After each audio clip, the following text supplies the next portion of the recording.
नमस्कार मंडळी, आज नवरोबाच्या डब्याला भोपळ्याची मस्त अशी चमचमीत भाजी बनवली। त्यासाठी कढईमध्ये 2 चमचे तेलामध्ये जिरा आणि मोहरी घातलं। ते छान असं फुलल्यानंतर एक बारीक चिरलेला कांदा घालायचा, तो थोडासा मऊ होईपर्यंत परतून घ्यायचा। त्यानंतर लसूण आणि खोबऱ्याचं वाटण केलेलं होतं हे वाटण घालून घ्यायचं। हे वाटण चांगलं मिनिटभरासाठी परतून घ्यायचं। त्यानंतर एक बारीक चिरलेला टोमॅटो घालायचा आणि 2 बारीक चमचे डाळ घालायची। ही डाळ मी अगोदर भिजवून घेतलेली नाही, तशीच कच्ची डाळ घातलेली आहे। चवीनुसार मीठ घातलं। टोमॅटो चांगला मऊ होईपर्यंत परतून घेतलं। त्यानंतर हिंग, हळद आणि गरजेनुसार लाल किंवा काळं तिखट घालायचं। हे सगळं मिनिटभरासाठी मंद गॅसवरती परतून घ्यायचं। त्यानंतर स्वच्छ धुवून साल काढून बारीक तुकडे करून घेतलेला भोपळा घेतलेला आहे, हा भोपळा यामध्ये घालायचा।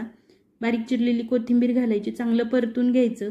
त्यानंतर यावरती झाकण ठेवून 5 ते 7 मिनिट वाफ काढून घ्यायची। तुम्ही हवं तर यामध्ये थोडंसं पाणी घालू शकता। मस्त भोपळ्याची भाजी तयार आहे। डब्याला देऊ शकता, चपाती भाकरी सोबत, भातासोबत चवीला अप्रतिम लागते। नक्की